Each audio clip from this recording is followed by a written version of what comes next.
Bueno, buenas tardes. Espero que todos y todas estén muy bien. Vamos a continuar con esta que es la tercera mentoría de 6 que tenemos para el grupo 2 en la montaña de sostenibilidad. En esta mentoría vamos a terminar de completar algunos elementos importantes sobre el concepto de sostenibilidad, pero ya aplicados directamente a los planes de sostenibilidad porque como estamos en el circuito o entrenamiento 3, ya nos corresponde preparar el plan de sostenibilidad. En el primer circuito hicimos un contexto de las motivaciones que dieron origen a su emprendimiento o empresa. En el segundo circuito o entrenamiento hicimos un diagnóstico sobre el estado de sostenibilidad de su empresa con el formato o herramienta de verificación de negocios verdes, con la idea de que ustedes no tengan que diligenciar múltiples formatos, sino que con uno solo logremos varios objetivos. Y en este tercer entrenamiento, entonces ya nos vamos a concentrar en el plan de sostenibilidad.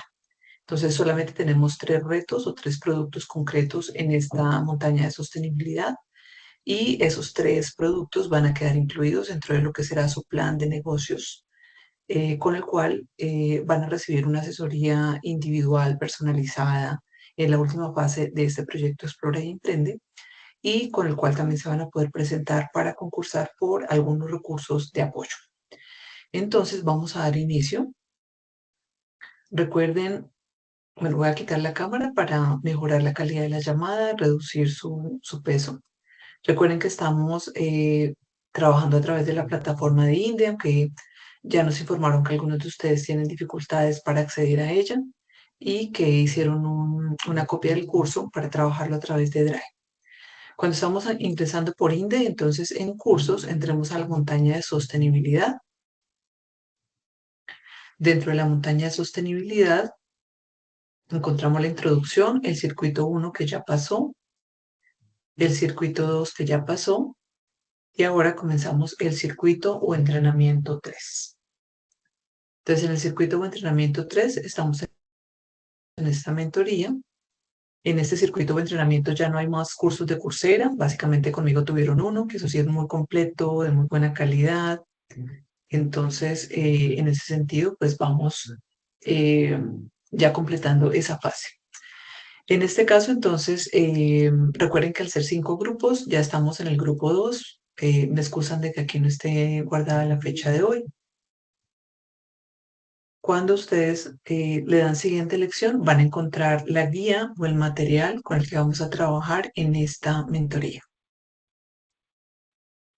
Recuerden que igual las mentorías quedan grabadas y ustedes las pueden revisar en cualquier momento según su disponibilidad de tiempo. Bueno, entonces vamos a aplicar directamente este concepto de sostenibilidad en sus emprendimientos, en sus empresas, y vamos a ver cómo se lleva esto a un plan de sostenibilidad. Entonces, primero tenemos que conocer algunos conceptos básicos porque vamos a necesitarlos tanto cuando ustedes diseñen o, perdón, hagan su diagnóstico de sostenibilidad como cuando diseñen su plan de sostenibilidad. Entonces, lo primero que tienen que tener en cuenta es en qué territorio están en términos ecológicos y recordar que hay zonas de especial manejo dentro de esos ecosistemas naturales. Aquí están algunos de los tipos de ecosistemas naturales que suele haber en Colombia. Hay una definición básica, pero la forma más fácil de identificar en dónde están ubicados ustedes, sus empresas, su área operacional, sería seguramente revisar en el plan de ordenamiento territorial y posiblemente también en el plan de desarrollo del municipio, más seguramente en el plan de ordenamiento. Entonces recuerden que tenemos las opciones de bosque andino o niebla, propio de los Andes con gran nubosidad, bosque húmedo o selva, con pocas variaciones en temperatura, generalmente 2 temporadas de alta precipitación y humedad relativa, bosque seco con cobertura boscosa continua entre 0 y 1000 metros de altitud y temperaturas superiores a 24 grados, páramo, que usualmente corona las cordilleras, entre bosque andino y límite inferior de nieves perpetuas de altura variable, humedad, humedal, que tiene como sinónimos marisma, pantano o turbera, que es una superficie cubierta de aguas de régimen natural o artificial, permanentes o temporales, estancadas o corrientes, dulces, salobres o saladas, incluidas las excepciones de aguas marinas cuya profundidad en marea baja no exceda los 6 metros. Está la sabana, con terrenos planos como los llanos orientales, con temperaturas promedio de 35 grados y precipitación de 3 a 4 mil milímetros anuales. La zona de manglar, que son bosques tropicales o subtropicales, cuyas plantas viven entre agua salada y dulce y corresponden a una línea divisoria entre la desembocadura de ríos, tierra y mar. Ecosistemas marinos, que incluyen arrecifes coralinos, ecosistemas pelágicos, manglares y vasos marinos. Ecosistemas lóticos, que se refieren a ecosistemas acuáticos que fluyen, pueden ser de agua salada o dulce, como ríos, manantiales, arroyos. Y otros, todo depende del lugar donde ustedes estén. Ahí podrían incluir, por ejemplo, distritos de manejo integrado, sistemas de parques nacionales naturales, reservas forestales. Quizá alguno de ustedes, si trabaja en sector agropecuario, tenga una reserva natural de la sociedad civil. Quizá si alguno de ustedes es indígena o negro, puede ser en un territorio respectivamente indígena o negro. Entonces hay que tener en cuenta en qué zona de especial manejo están, si están en alguna, o por lo menos en qué tipo de ecosistema natural se ubican, porque de ese tipo depende su fragilidad y eso va a afectar directamente la operación de su empresa. Por ejemplo, si ustedes hicieran producción agropecuaria en zona de páramo, que hay muchos productores en Colombia que se ubican en estos territorios, pues obviamente ustedes van a tener que tener precauciones adicionales a las de cualquier otro productor agropecuario, porque los páramos implican, por un lado, por ejemplo, unos suelos particularmente delicados, con niveles de humedad más altos, una vegetación también más delicada, eh, temperaturas muy particulares para la producción. Entonces, en donde esté ubicado su emprendimiento o empresa, en ese tipo de ecosistema natural, van a tener que averiguar muy bien cómo es ese ecosistema, cuáles son las características que lo hacen o más frágil o más resistente, para que ustedes puedan ajustar la operación de su organización a esas condiciones. Este es un primer elemento. Un segundo elemento muy importante es que ustedes conozcan esta rueda de servicios ecosistémicos para que puedan identificar también, tanto para el diagnóstico de sostenibilidad como para el plan de sostenibilidad, qué tipo de servicios ecosistémicos presta o apoya su empresa o promueve su empresa o emprendimiento, o qué tipo de servicios ecosistémicos podrían estar afectados por la operación de su empresa. Entonces, básicamente tenemos 19 servicios. Esta denominación de servicios ecosistémicos se refiere a aquellos prestados por los ecosistemas, o sea, por la biodiversidad, a los humanos. Hay de 4 tipos. Tenemos los culturales, los de aprovisionamiento, regulación y sostenimiento. Entonces vamos a dar ejemplos en cada uno para que ustedes puedan comprender cómo su emprendimiento o empresa puede relacionarse con ellos. Está, por ejemplo, los servicios de aprovisionamiento, los alimentos, las materias primas, los recursos medicinales, el agua potable.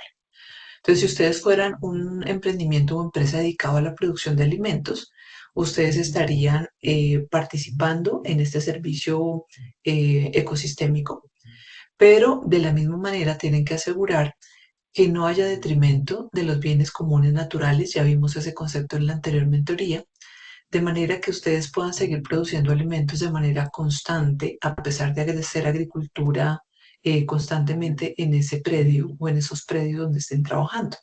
Para eso ya saben ustedes que tienen que proteger el suelo, el agua, el aire, la biodiversidad, pero también otros bienes que son comunes pero no naturales, como el conocimiento. Otro ejemplo, en el caso de materias primas, por ejemplo, sería si ustedes producen ya no necesariamente producción agropecuaria directamente para el consumo, sino que son materias primas para la industria. Pasa lo mismo si algunos de ustedes quizá producen hierbas aromáticas o medicinales, por ejemplo, para la industria farmacéutica o la industria de los medicamentos naturales. Y en cualquier caso, si ustedes trabajan en territorios rurales, van a tener que ver con el servicio ecosistémico del agua potable, porque desde luego van a tener una relación directa con el agua y lo ideal es que ustedes aseguren que según el ecosistema natural en donde esté ubicada su operación, no contaminen el agua. Recuerden que el agua es superficial, pero también hay aguas subterráneas. El agua tiene un ciclo que hay que comprender para poder entender también cómo evitar su contaminación. Y a su vez tienen que ver de qué manera pueden promover el agua potable. Por ejemplo, vean si en su empresa pueden montar un sistema de tratamiento y reciclaje del agua, por ejemplo. En mi finca, algo que hicimos, por ejemplo, es que reducimos el consumo de agua potable tratada por el municipio y montamos un sistema de recolección de agua lluvia eh, y también un sistema de reservorios que funcionan básicamente con el nivel freático, se llenan permanentemente gracias al nivel freático. De esa manera podemos reducir la demanda de agua potable y así se deja, digamos, disponible para otras personas o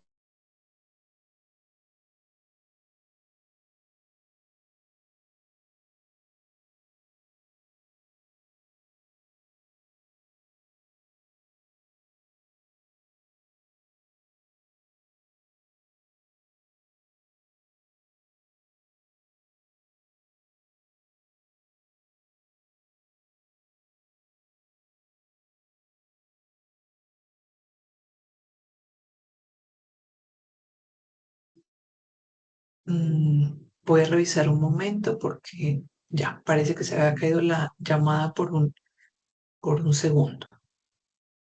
Entonces, continuamos con la explicación. Entonces, primero tienen que identificar ustedes y asegurarse de que no estén generando ninguna afectación a estos servicios ecosistémicos de regulación. Por ejemplo, puede que, como ocurre con un vecino de mi finca, él tiene o comenzó en algún momento una pequeña planta de procesamiento de ciertos minerales en su finca, en territorio rural, que según el plan de ordenamiento territorial está destinada a producción de alimentos. Eso no estaba permitido ahí. A pesar de eso, él lo comenzó y llevó una trituradora de material. Entonces, cada vez que hacía triturado de ese material, se llenaba el aire de polvo. Y ese polvo por el viento obviamente viajaba a las fincas vecinas, incluyendo la mía. Ese polvo terminaba primero contaminando las fuentes de agua, como las zanjas de regadío, los reservorios de agua. En segundo lugar, terminaba ensuciando a todas las plantas y eso pues también es un problema porque no les permite hacer fotosíntesis de manera eficiente. Al estar contaminada el agua, pues afectaba a los cultivos, afectaba a los animales que la bebían y también estaba generando una afectación a la salud humana, además, desde luego, de ensuciar las infraestructuras y demás. Entonces tienen que evitar ustedes generar ese tipo de impactos negativos. Por ejemplo, en el tema de regulación del clima, por ejemplo, es muy importante identificar si ustedes están generando alguna afectación, cómo podría ser. Yo he visto casos en los que algunos sistemas productivos, por ejemplo, hacen tala total de los árboles o cambian totalmente el paisaje natural del lugar donde van a trabajar. Y eso genera que se cambie el microclima. Y si cambia el microclima, pues se está afectando este proceso de regulación del clima.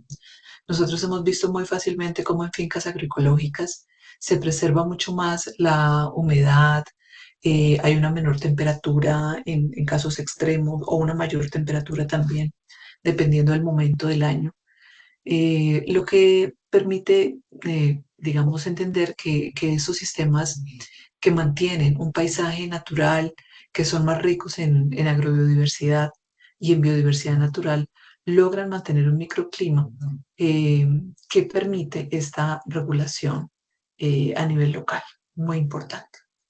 En cuanto a la regulación del agua, pues desde luego fundamental, por ejemplo, identificar si su empresa está cementando áreas grandes. Me explico. Si usted tiene una casa que es su oficina o una oficina o su sitio de operación, tiene la posibilidad de tener un área verde, un jardín, un techo verde, un muro verde, hágalo en vez de hacer que todas las áreas estén llenas de cemento. Trate de tener áreas verdes en donde el agua lluvia, pueda infiltrar y recargar los acuíferos subterráneos. Si usted llena toda el área que pueda de cemento, pues es una falla grandísima porque el agua no va a poder percolar o infiltrar y no se van a recargar esos acuíferos subterráneos, pero además se van a generar problemas, como hemos visto, de arroyos que terminan en las vías arrastrando a la gente, a los vehículos, inundando las casas, inundando las ciudades. Aquí es muy importante resaltar que recientemente hemos encontrado cada vez más investigaciones en las cuales se da cuenta de cómo la eliminación de las zanjas de drenaje, cómo poner cemento o asfalto al área donde antes debería haber suelo, donde antes había suelo, afecta este proceso de regulación de agua y genera todas estas inundaciones tan terribles que hemos visto en muchísimos países.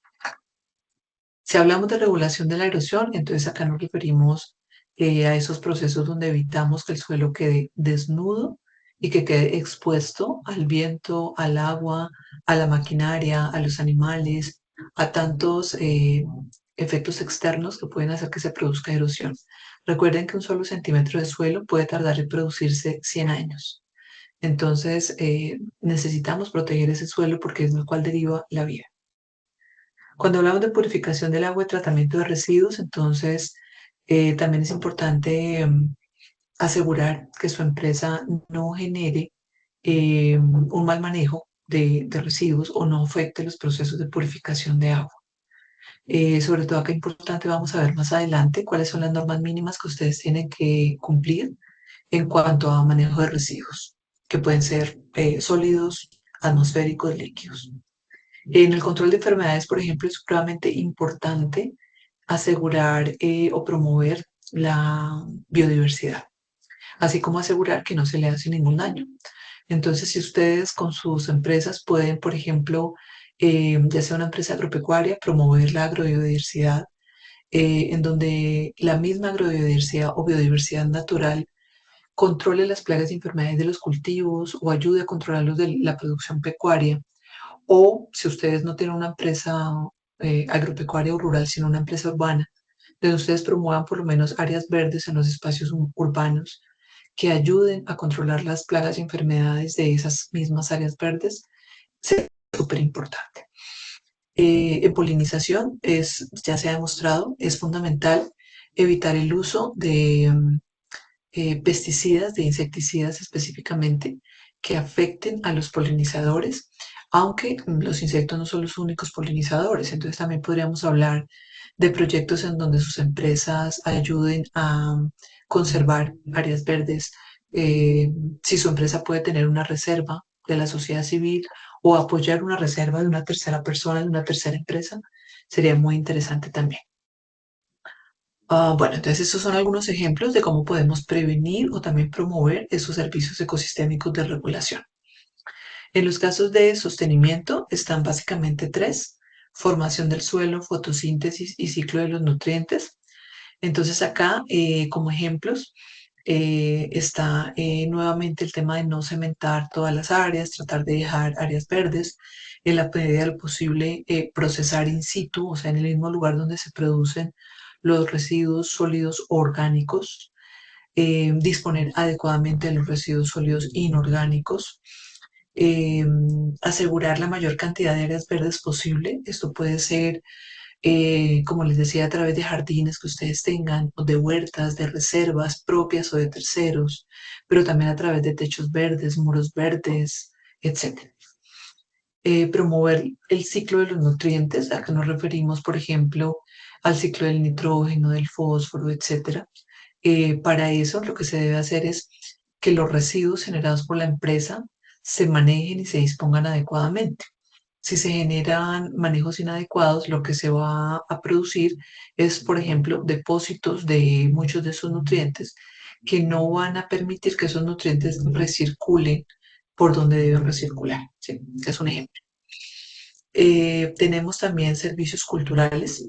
Están estos cuatro: valores espirituales y religiosos.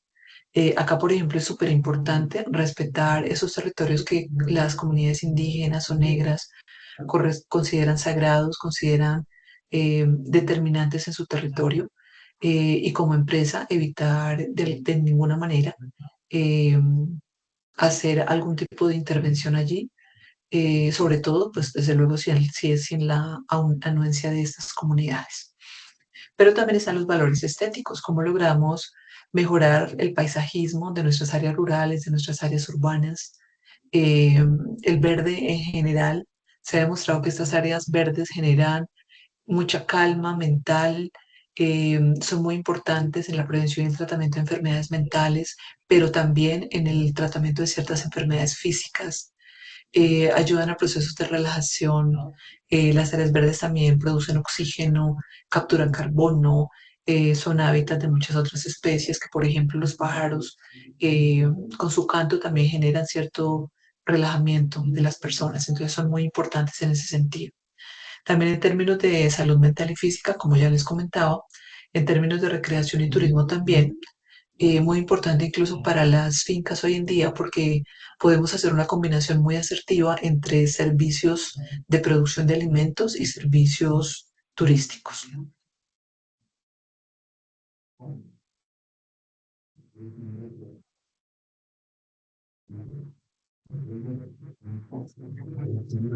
Bueno, cerré una página que tenía abierta para facilitar un poco la llamada.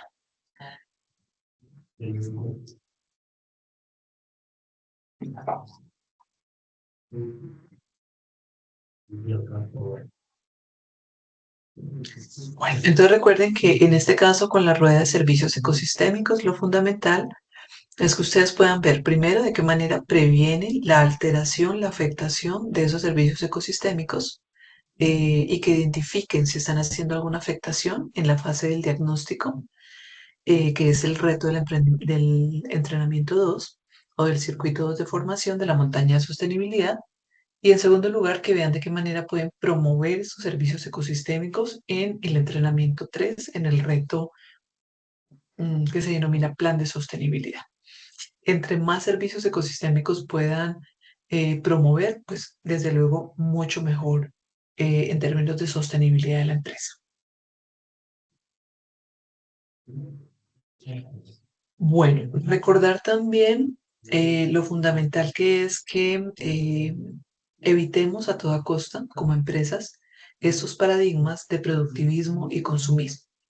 Recordemos que el sufijo ismo, en este caso, se refiere a algo que es más de lo necesario, algo excesivo. Entonces, de un lado, por ejemplo, tenemos hacia la derecha, acá no, la intención no es conectar el productivismo y consumismo con la derecha o la ultraderecha, pero tienen cierta relación, coincidencialmente. Y del otro lado vemos la producción y el consumo conscientes, informados, críticos, responsables, sostenibles. Los han llamado de diferentes maneras. Entonces la idea es que ustedes como emprendedores y empresarios de estas nuevas generaciones logran romper los círculos viciosos que empresarios de la actual generación y de anteriores generaciones han tenido en términos de sostenibilidad, básicamente promoviendo la producción desmedida de bienes, de servicios y el consumo, promoviendo el consumo desmedido también de esos bienes y de esos servicios, lo que ha determinado una huella ecológica increíblemente grande, insostenible, lo que ha generado, también ya demostrado por muchas investigaciones, alteraciones en la salud mental de las personas por ese consumismo precisamente. Entonces, importante que ustedes se centren en esto. ¿Cómo lograrlo? Bueno, por un lado, cuando hablamos de productivismo y consumismo, queremos decir que producimos, por ejemplo, más allá de la biocapacidad del territorio. ¿En qué caso se puede presentar eso? Por ejemplo, si usted está, voy a tomar acá un caso que es el de Israel. Israel ha sido muy famoso por los kibbutz, que son ciertos asentamientos de personas que en el desierto logran producir alimentos. Y hubo una época, todavía un poco, pero hubo una época sobre todo en que eran increíblemente reconocidos por la cantidad de alimentos que producían y mucha gente quería ir a visitarlos y aprender de ellos. Pero luego, ya más recientemente, se ha hecho una evaluación más integral de esos kibbutz y se han dado cuenta que aunque producen muchos alimentos, lo hacen a costa de un impacto ambiental negativo terriblemente grande, incluyendo una huella hídrica supremamente grande. ¿Qué va este ejemplo con la explicación del productivismo? Si usted está en un desierto, usted no debería, digamos, copiar y pegar su sistema productivo, su paquete tecnológico de aquellos países que hacen producción agropecuaria en donde hay suficiente oferta de agua, por decirlo de alguna manera. Usted tiene que adaptar sus sistemas productivos, sus tecnologías o desarrollar tecnologías y sistemas productivos acordes a su contexto ambiental, social, cultural, político, económico. En este caso, pues vamos a concentrarnos en lo ambiental. Entonces, si usted está en un desierto, pues usted tiene que trabajar con sistemas productivos cuya tecnología esté adaptada a ese ecosistema natural. Entonces usted va a tener que ver qué prácticas recomendadas para ese sistema productivo aplican y cuáles no aplican. Pasa lo mismo, por ejemplo, con el tema del consumismo. Si usted está ubicado en un país pobre, por ejemplo, pues usted tampoco puede pretender tener el nivel de consumo de una persona que esté ubicada en un país rico. Si usted lo hace, pues también lo está haciendo en detrimento de la biocapacidad de su territorio y obviamente está incrementando la huella ecológica de su territorio, conceptos que ya revisamos con ustedes. Entonces, recuerden que un poco lo que veíamos al hablar de huella ecológica y biocapacidad era cómo cada cultura humana, cada sociedad humana debe adaptarse al territorio que tiene. Y recuerden que habíamos hablado también un poco de cómo la idea de las importaciones y las exportaciones trata de romper ese concepto de que hay que adaptarse al territorio en donde estamos insertados. Porque la idea de la exportación y la importación nos vende el concepto de que podemos igualar nuestra producción y nuestro consumo al de cualquier país, porque lo importante es el dinero que nos genere lo que exportamos o el placer o la necesidad que resuelva lo que importamos. Y lo que han hecho en realidad estas exportaciones e importaciones es que se han desordenado al punto de que casi todos los países estamos importando cosas que podríamos producir nosotros mismos y exportando cosas que deberíamos dejar en nuestros propios países para que la prioridad de consumo sea para nuestras poblaciones locales. Ejemplos de esto es cuando acá en Colombia, por ejemplo, se ha hablado mucho de por qué siendo Colombia un productor de arroz, importa arroz y incluso también se da ingreso de arroz por contrabando. Entonces, la lógica acá es porque sale más barato importar arroz que consumir el arroz nacional. Pero la lógica debería ser cómo logramos que el alimento local se quede acá, porque exportarlo o importarlo implica altas huellas de carbono. En primer lugar, obviamente por el transporte, pero también hay otras situaciones y es que cuando exportamos productos, esos productos van a tener, o importamos productos, esos productos tienen que tener empaques, etiquetas especializados y van a tener otra serie de requerimientos que aparte del transporte van a incrementar su huella ecológica. Entonces, la cuestión de la decisión de si yo hago algo o no hago algo, en términos empresariales en este caso, no tiene que estar dada solamente por si ese algo es rentable o no, sino por si ese algo es racional ecológicamente hablando, ¿vale? Acá les dejo, por ejemplo, esta cartilla que diseñé hace un tiempo y espero en verdad que les sirva, que les sea de utilidad. Esta cartilla es un compendio de algunas ideas importantes para que ustedes vean cómo podemos lograr un consumo sostenible. Entonces, con mucho gusto les comparto este material que incluso aquellos que trabajan en procesos educativos seguramente les va a servir. Aquí hay muchos conceptos, ejemplos de cómo manejar todo este tema del consumo sostenible. Y acá al final tenemos algunos jueguitos. Ustedes pueden seguramente aprovechar estos juegos para hacer algún taller educativo con niños, con adultos, con jóvenes, para promover el consumo sostenible.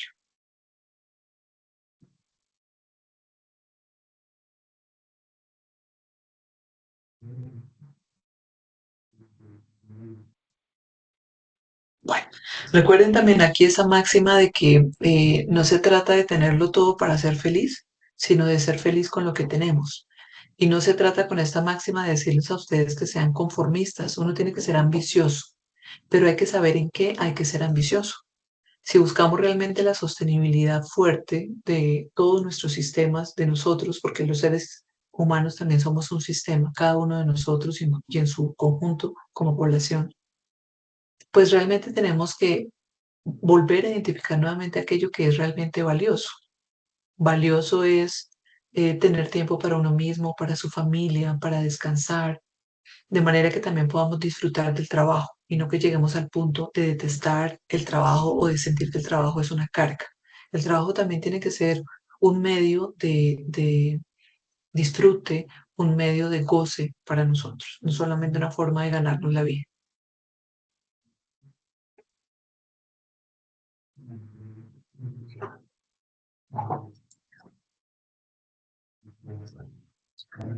Bueno, ya llevamos un poco más de media hora de trabajo.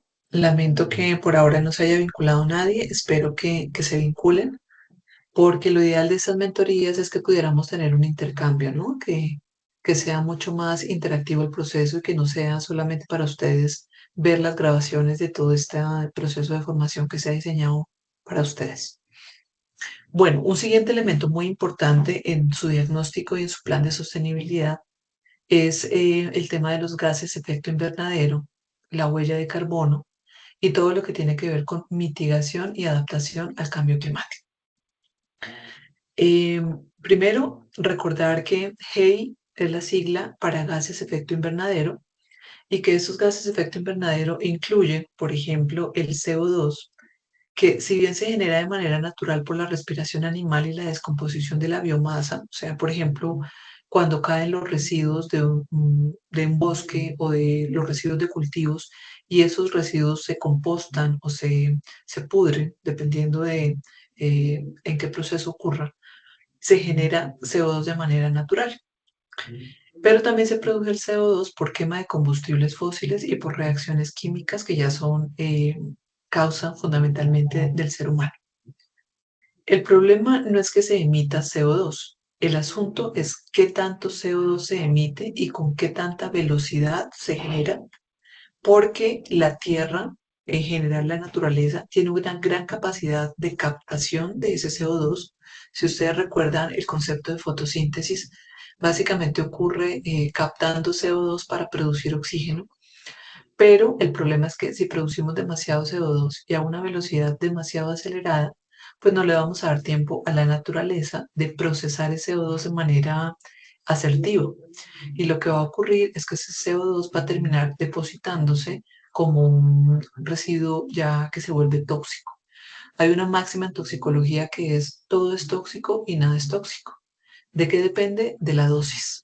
Entonces, el CO2 es una materia prima fundamental en nuestra naturaleza, pero si la dosis de ese CO2 es demasiado grande, pues ya no se vuelve una materia prima de la naturaleza, sino un tóxico para ella. En segundo lugar, tenemos el metano, que es un gas natural de producción, transporte de carbón y petróleo, pero también se genera en la ganadería y otros sistemas de producción agrícolas por cambios de uso del suelo y por la descomposición de residuos orgánicos en vertederos, rellenos sanitarios y demás. El metano es, sobre todo en los años recientes, ha sido muy discutido como residuo de la ganadería. Entonces es muy importante ver de qué manera los que de acá sean ganaderos o trabajen con algo que tenga que ver con ganadería, por ejemplo, procesamiento de cárnicos y similares, vean de qué manera pueden reducir la producción de metano por sus animales. Hay formas en las cuales se puede modificar la dieta y modificar como un todo el sistema productivo para que la producción de metano se reduzca. Está también el óxido nitroso, que se genera por la acción microbiana en el suelo, por el uso de fertilizantes nitrogenados, la quema de madera y la producción química, la combustión de combustibles fósiles y de residuos sólidos y el tratamiento de aguas residuales. Acá pensemos, por ejemplo, que todavía hay municipios en el país y ciudades en el mundo que siguen quemando los residuos sólidos inorgánicos, lo cual es una práctica que ya se debería haber prohibido. Ya deberíamos haber encontrado, ya que somos una sociedad científicamente tan desarrollada, unas alternativas de solución viables, pertinentes, adecuadas a esa práctica de la quema.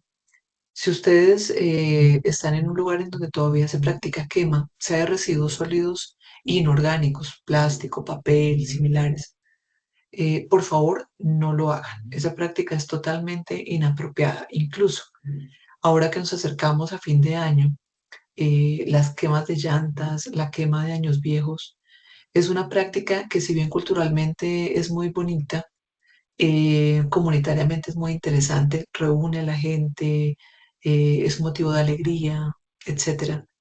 Tiene connotaciones ambientales muy preocupantes, y es que quemar una llanta, quemar un plástico, quemar un año viejo con ropa de la cual usted no sabe de qué material está hecho, o puede que sí sepa, pero no cuide esa práctica, pues básicamente lo que va a hacer, sobre todo si usted está ahí encima, pendiente de la quema, disfrutando con su familia, con sus hijos, pues es que ustedes van a terminar absorbiendo todas las sustancias químicas que se liberan de esos materiales durante la quema. Entonces, mi sugerencia, evitar esas quemas a toda costa. Bueno, en el caso de esos tres gases de efecto invernadero, el CO2 es el que se produce en este momento en mayor volumen, pero el metano, el óxido nitroso, entre otros, son los que tienen mayor potencial en términos de generar este efecto invernadero y por tanto aportar al cambio climático. Entonces, muy importante ayudar como empresarios o emprendedores, pero también como consumidores, a reducir estos gases. Recordemos por favor que no se producen estos gases solamente durante las fases de producción, sino también durante las fases de consumo y disposición de todo aquello que produjimos. Y recordemos que todos nosotros tenemos a su vez el rol de productores y de consumidores. Esos son otros gases. Están, por ejemplo, los hidrofluorocarburos, que absorben calor en frigoríficos. Están también en el aire acondicionado, en sprays, en agentes espumantes y extintores. Entonces, aquellos tal vez que hayan realizado esta práctica muy divertida, pero no recomendable, de coger los extintores del conjunto residencial o del lugar donde estén y vaciarlos para celebrar un gol o la victoria en un partido de fútbol, por favor dejen de hacer eso. Ya tener que usar los extintores en un incendio es suficientemente impactante en términos ambientales negativos. Otros gases son, por ejemplo, los perfluorocarburos presentes o generados por las industrias, el hexafluoruro de azufre para aislamiento de líneas eléctricas, el trifluoruro de nitrógeno de la industria de microprocesadores y circuitos, entre otros. Y en general ven que están relacionados básicamente con este sector económico industrial, lo que solemos denominar el tercer sector. Bueno, recordar también este concepto de la huella de carbono, que es la cantidad de gases de efecto invernadero equivalentes en carbono. Ojo, o sea, todos estos gases que les nombré acá los podemos convertir en equivalentes en carbono de manera matemática, no química. Entonces, la huella de carbono es la cantidad de todos esos gases de efecto invernadero equivalentes en carbono producidos por un individuo, comunidad u organización. Habíamos hablado con ustedes al hablar de la huella ecológica que la huella de carbono era la mayor proporción de la huella ecológica del mundo en este momento. Entonces, tenemos que pensar cómo podemos reducirla, mitigarla, para que nosotros mismos no seamos los causantes de este cambio climático que ya nos ha afectado tanto desde la producción de alimentos, con las inundaciones, las sequías extremas, los racionamientos de agua, y que muy rápidamente nos va a afectar de manera mucho más dramática, sobre todo si nosotros nos desentendemos de este tema y creemos que es solamente un asunto que tienen que solucionar los gobiernos o los grandes empresarios. Recordemos también que cuando hablamos de este proceso de cambio climático, incluimos estos conceptos de mitigar, que se refiere a reducir. Entonces, ¿cómo reducimos todos estos gases, esta huella de carbono? ¿Cómo nos adaptamos también? O sea, ¿cómo cambiamos para que este cambio climático no nos afecte tan dramáticamente? Eh, y de esa manera, mitigando y adaptándonos, podemos lograr una mayor resiliencia y sostenibilidad. La resiliencia es cuando logramos mantenernos a pesar de las dificultades externas. Por ejemplo, si hablamos de la resiliencia ambiental, ¿cómo logramos que un páramo se mantenga como páramo a pesar del cambio climático, a pesar de los cultivos de papa, etcétera, etcétera? Si hablamos de resiliencia en términos sociales, que ya también se suele utilizar mucho en las ciencias sociales, nos referimos a cómo una persona logra mantenerse, por ejemplo, sana mentalmente a pesar de tan grandes dificultades y retos a los que nos enfrentamos hoy en día en términos sociales, o cómo nos mantenemos saludables físicamente a pesar de la contaminación que hay en todo el mundo. Bueno, entonces, ¿cómo mitigar o reducir? Básicamente, todo aquello que implique menor producción o solamente producir lo que es realmente necesario y menor consumo va a generar ya una mitigación de la huella de carbono de todos estos gases de efecto invernadero. Y todo lo que tenga que ver con adaptación o cambio, que es, por ejemplo, eh, bueno, yo antes, cuando no hablábamos de cambio climático, viajaba 2 veces al exterior en avión o 2 veces en el interior de Colombia en avión. Pues una forma de adaptarse, de cambiar, va a ser, bueno, voy a viajar ahora una sola vez o no voy a viajar ninguna vez. Si uno fuera un periodista, podría decir, por ejemplo, bueno, en vez de mandar a 5.000 periodistas a que cubran la COP16 en Cali, lo que vamos a hacer es que vamos a mandar solamente a 1.000 periodistas y de esa manera esos 1.000 periodistas van a rendir informes para todas las cadenas radiales, periódicos y cadenas televisivas del país. ¿Sí? Esos ejemplos que les doy son a su vez adaptación y mitigación porque es como las empresas se adaptan a estas nuevas condiciones, pero también es como con esas adaptaciones logran a su vez reducir nuevamente esos gases de efecto invernadero y esa huella de carbono. Entonces se trata de hablar de un consumo y de una producción más sobrias, más racionales. No se trata de volver a la época de las cavernas, sino se trata de hacer más racional la producción.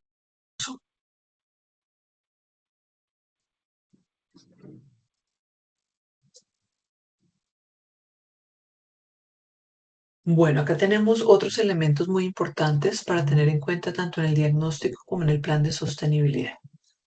Proteger versus conservar.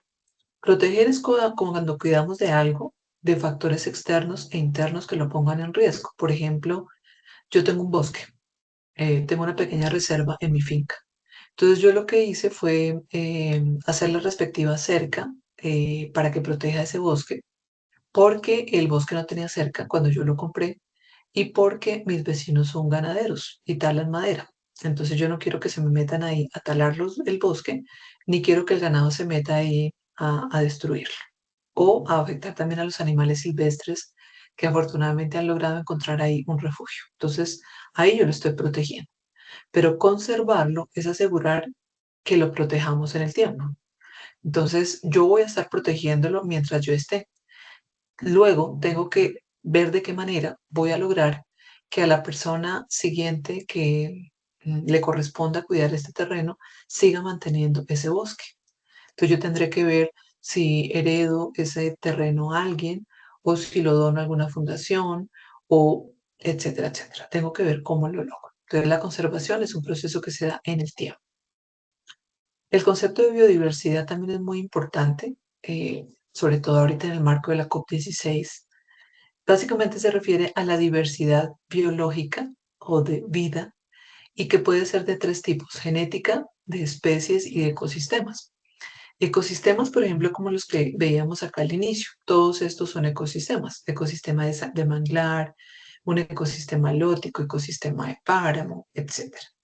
Pero también están la biodiversidad de especies, por ejemplo, el tigre es una especie, el ser humano es una especie, la orquídea y el maíz son especies, pero también nos referimos a la diversidad genética. Por ejemplo, dentro de toda la especie que es la papa, hay diferentes variedades de papa dentro de esa especie. Y cuando yo hago un cultivo de papa, por lo menos yo debería asegurar que haya diferentes variedades de papa en ese cultivo, porque eso reduce el riesgo de plagas, enfermedades, de pérdidas económicas y también reduce el riesgo de que yo tenga que aplicar algún insumo agroquímico para controlar plagas o enfermedades al tener esas diferentes variedades de papas.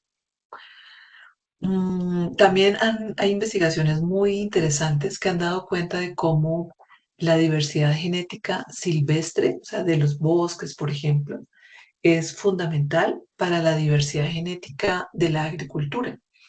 Un colega, por ejemplo, nos contaba de qué manera todavía en Colombia se encuentran curúas silvestres o parientes de la curúa doméstica que nosotros conocemos, con la que hacemos el juguito y demás.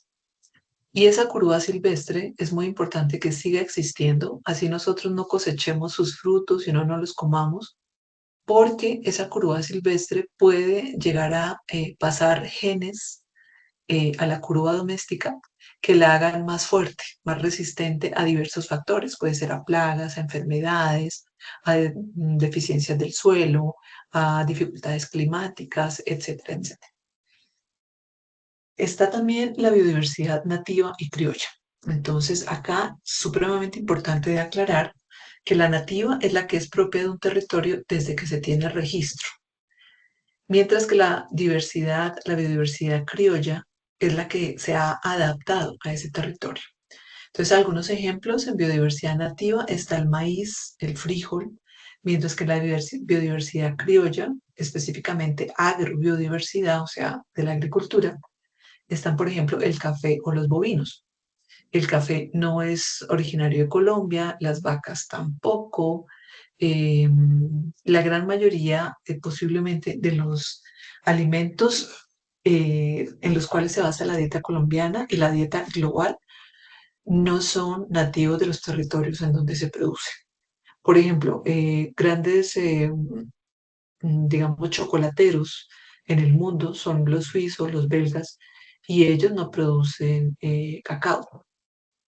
En España, por ejemplo, se produce ya banano en las Islas Canarias y plátano, pero esa especie no es nativa de allá. La papa se suele producir muy bien en Holanda y se consume muy bien allá. Son muy consumidores de papa, pero la papa no es nativa de allá. Entonces todos hemos ido recibiendo diferentes especies y las hemos ido adaptando a nuestros territorios. Eso no está mal. Trabajar con biodiversidad nativa y criolla está muy bien. La nativa, obvio que hay que aprovechar la biodiversidad nativa. La biodiversidad criolla es aceptable porque han sido especies con las que ya nos hemos acostumbrado a vivir, a consumir, a utilizar en nuestra vida diaria y ya está adaptada a nuestro territorio. Con lo que tenemos que tener cuidado es con lo que se denomina biodiversidad introducida y dentro de la introducida, sobre todo con las especies invasoras.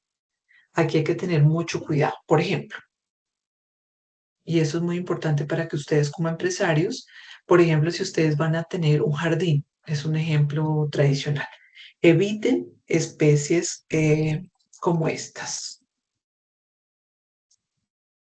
Porque mucha gente, eso también fue un estudio reciente que hicimos, mucha gente quiere hacer sus jardines con las especies de plantas que les parecen bonitas, pero no se preocupan por si esas especies de plantas son introducidas o si son nativas. Y muchas personas se ponen a traer semillitas de lado a lado, que viajamos a Alemania y nos trajimos una semillita. Esa semillita la sembramos y esa especie se volvió un peligro para todos. Entonces, estos son algunos de los ejemplos que hay en Colombia. Están especies, recuerde que se llaman introducidas y dentro de las introducidas hay unas que no son tan invasoras, o sea, que no son tan peligrosas, no crecen tan fácil, pero hay otras que son invasoras porque crecen muy fácil. Está, por ejemplo, el retamo espinoso, muy común en los páramos, en zonas frías, en los Andes, en el altiplano. Eh, retamo liso, el ojo de poeta, que miren cómo es de bonita, es una enredadera.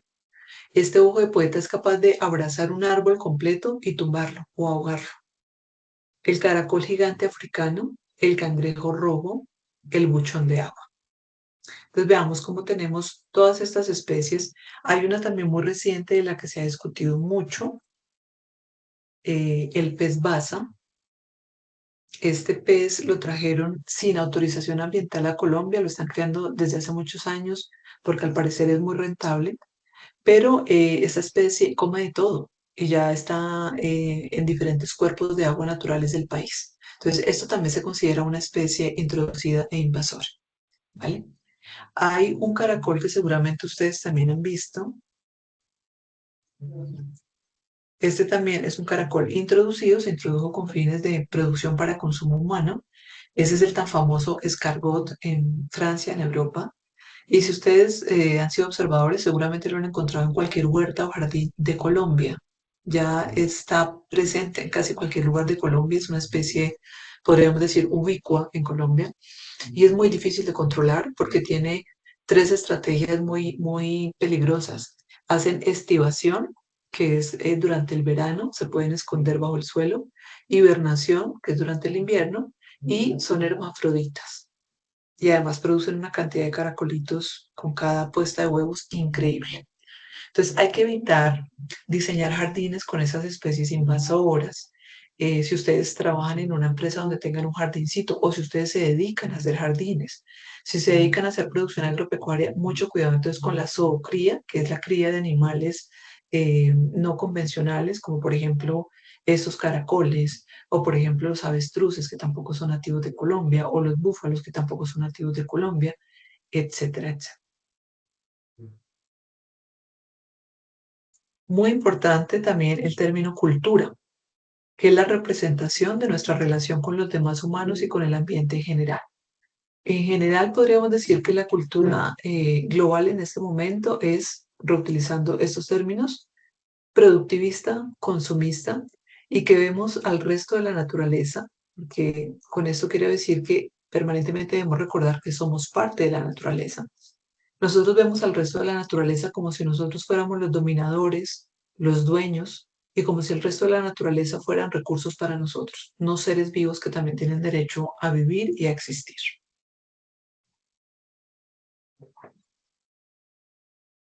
Bueno, llegamos a un tema que a mí me fascina. Aquí hay dos conceptos muy importantes para que ustedes tengan claridad de ellos y los utilicen al máximo en su plan de sostenibilidad. ¿Cómo hacer que nuestros emprendimientos o empresas sean sostenibles? Entonces, están esos conceptos de necesidad humana. Algunos han considerado que las necesidades humanas han cambiado a través del tiempo. Otros dicen, no, las necesidades humanas son las mismas. Alimentarnos, vestirnos, tener una casa donde vivir, por ejemplo. Y está el concepto de satisfactores. Y acá yo estoy a favor de que mientras las necesidades humanas no han cambiado, los satisfactores sí han cambiado. Los satisfactores se refieren a aquellos bienes o servicios que, como su nombre lo dice, satisfacen las necesidades humanas. Hay una clasificación que a mí me parece interesante, aunque hay varias más. Esta es de Manfred Magnif, un académico chileno, y él propone 9 necesidades humanas axiológicas, las llama así. Una de ellas, por ejemplo, es la subsistencia. Y para el satisfactor de la necesidad de subsistencia están, por ejemplo, los alimentos. Son un satisfactor. Pero para subsistir también habría otros satisfactores, por ejemplo, un sistema de salud apropiado, por ejemplo, ropa para protegernos del clima extremo que nos pueda enfermar, etcétera, etcétera. ¿Por qué es tan interesante este concepto? Como ya dijimos que las necesidades humanas no han variado a través del tiempo, vamos a dejar esa idea quieta. Pero respecto a los satisfactores, ¿por qué nos interesa? Entonces, por un lado, tenemos una opción de satisfactores sostenibles y por otro lado, de satisfactores no sostenibles. Acá tengo este ejemplo con el cual yo trabajo, que son los mercados agroecológicos. Entonces, por ejemplo, está la canasta, que es uno de estos mercados agroecológicos, que tiene una racionalidad enfocada a la sostenibilidad, versus los supermercados de cadena, que no tienen esa racionalidad. Ya vamos a ver por qué. Entonces, la canasta, como los otros mercados de la red de mercados agroecológicos de Bogotá región, es un mercado agroecológico, o sea, se especializa en productos agroecológicos, sobre todo alimentos. Mientras que los supermercados de cadena ofrecen alimentos convencionales, o sea, producidos con agroquímicos, con transgénicos, los procesados tienen aditivos, muchísimos empaques, etiquetas, huella de carbono grandísima. Normalmente no son alimentos producidos de manera local, etcétera, etcétera, etcétera. Los alimentos que distribuye la canasta son locales, de producción local. En una oportunidad que hicimos una evaluación, son producidos en promedio a menos de 111 kilómetros de Bogotá. Mientras que en los supermercados se transan alimentos sobre todo importados o así sean nacionales, vienen de distancias grandísimas. Esos alimentos de la canasta tienen pocos o ningún empaque. Maneja las 3R de reducción, reciclaje, reutilización. Por ejemplo, acá también devolvemos a través de un proceso que se llama logística verde o inversa, devolvemos los empaques de esos alimentos, las cubetas de huevo, los frascos de vidrio, del yogur, de la mantequilla, etcétera. Mientras que en los supermercados transan productos con muchísimos empaques y no manejan casi el concepto de las 3R.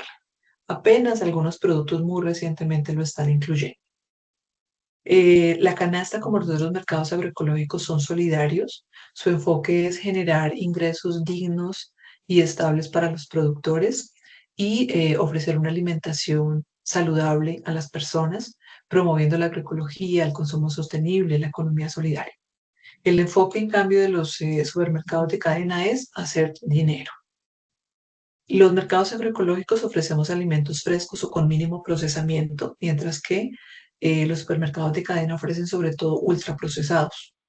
Si se han dado cuenta, casi todo lo que se vende ahí, salvo que sean frutas, verduras, está lleno de sellos frontales octogonales negros que indican exceso de ciertos ingredientes.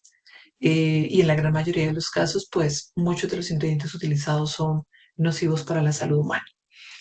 Los alimentos de los mercados agroecológicos son más nutritivos y deliciosos, los de los supermercados son menos nutritivos, algunos tienen menos sabor, eso ya lo hemos identificado por muchas investigaciones, en donde la gente dice, no, es que los huevos de los supermercados saben feo, el queso sabe a plástico, etcétera, etcétera.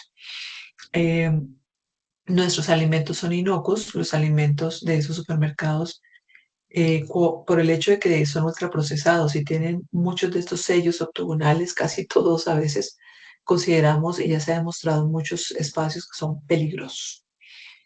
Entonces, ustedes como productores y como consumidores, ¿qué tipo de satisfactores promueven? Ustedes son los que producen, por ejemplo, eh, compostaje. El compostaje a todas luces, si se hace bien, se elimina o se reduce grandemente la generación de gases de efecto invernadero, se reduce la cantidad de residuos sólidos orgánicos que van a los rellenos sanitarios, se reciclan los nutrientes para el suelo.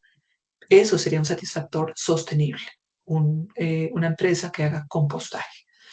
Pero si ustedes quizá brindan servicios de apoyo a personas vulnerables, si ustedes enseñan a esas personas a ser autónomas, eso también va a ser un satisfactor sostenible. Pero si ustedes enseñan a esas personas a ser dependientes de ustedes o del gobierno o de otras organizaciones o de otras personas, no va a ser un satisfactor sostenible.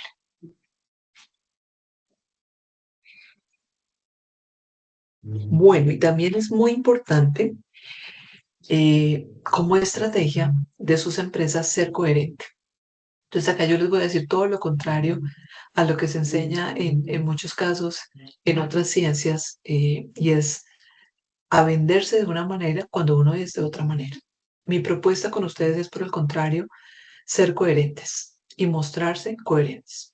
Entonces, la discusión dicotómica de si es importante ser o parecer es una trampa, como cuando ustedes escuchan la típica pregunta a la reina de belleza de si hay un incendio en un museo, ¿usted a quién salva? ¿A una obra de, por ejemplo, Picasso o a una anciana? Esas preguntas dicotómicas siempre son tramposas porque en la vida no tenemos solamente dos opciones de decisión, siempre hay más de una opción. Pero sobre todo lo que nos interesa de este ejemplo es ver que no nos interesa ser ni parecer, sino nos interesan las dos cosas. Nosotros podríamos decir que salvamos a la obra de arte y a la anciana y que incluso hacemos una tercera o cuarta cosa y tendría que ser válida esa respuesta, ¿vale? Entonces, no queremos ser los que tenemos esta camiseta con muchos abdominales y pectorales marcados, sino queremos ser los que tenemos los pectorales y abdominales marcados. Y chévere que la gente nos vea como somos, pero tenemos que ser entonces en ese sentido honestos trabajar por la sostenibilidad, etcétera. Algunos ejemplos para que ustedes los tengan en cuenta en sus empresas. Afortunadamente, cada vez más se desarrollan y se ponen en el mercado empaques más sostenibles. Recuerden que habíamos hablado que el concepto de sostenibilidad es dinámico. No podemos hablar necesariamente de empaque sostenible, ¿no? Son empaques más sostenibles que los de antes y en el futuro esperamos que hayan empaques más sostenibles que los de ahora, pero no son 100% sostenibles.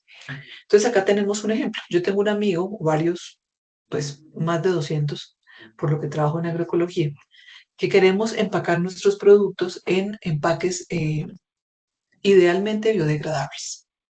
Idealmente no utilizamos ningún empaque, pero si tenemos que utilizar empaques y no podemos utilizar el vidrio, porque a veces es muy costoso hacer también la logística inversa, la limpieza y demás puede ser complicada. A veces hemos tenido problemas de desabastecimiento en Colombia de envases de vidrio. Entonces, pues, y a veces no es tan práctico también. Entonces, queremos tener empaques más ligeros, más baratos que el vidrio. Y por ejemplo, tenemos acá este frijol y a veces nos toca empacarlo en bolsas plásticas de plástico derivado de petróleo porque estas otras bolsas que sí son biodegradables y ya las ven acá súper bonitas con su etiqueta preimpresa y demás, con sello Ciplo, lastimosamente son muy costosas. Mientras, por ejemplo, una bolsa plástica de estas puede valer 100 pesos, ¿sí? Y ahí ya listo, eso fue lo que costó el empaque de este frijol. Esas otras bolsas pueden valer 10, 15, 20 veces más. Entonces, es muy importante que ustedes logren tener un producto sostenible, que el producto se vea sostenible, que sea coherente. Entonces, queda muy raro que su frijol sea agroecológico o sea orgánico, pero su empaque sea de plástico de petróleo, ¿cierto? Y que además le pongan una etiqueta con plástico, o sea, esas etiquetas brillantes, impresas a full color. Eh, lo ideal sería que tuviera empaques de este tipo, biodegradables, porque eso nos hace ser más, caminar más hacia la sostenibilidad fuerte y menos hacia el greenwashing, hacia no ser tan sostenibles como nos queremos mostrar.